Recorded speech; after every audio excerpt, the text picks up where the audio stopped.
أعوذ بالله من الشيطان الرجيم. بسم الله الرحمن الرحيم.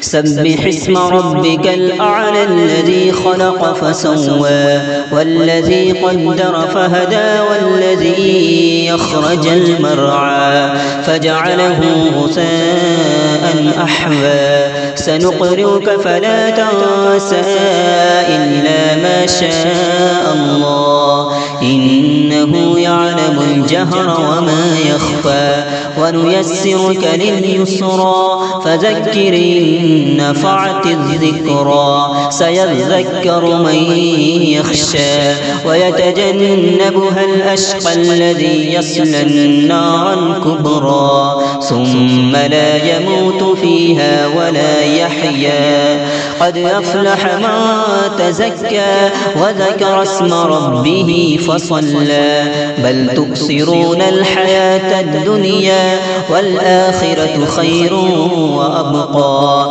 إن هذا لفي الصحف الأولى صحف إبراهيم وموسى صدق الله العظيم.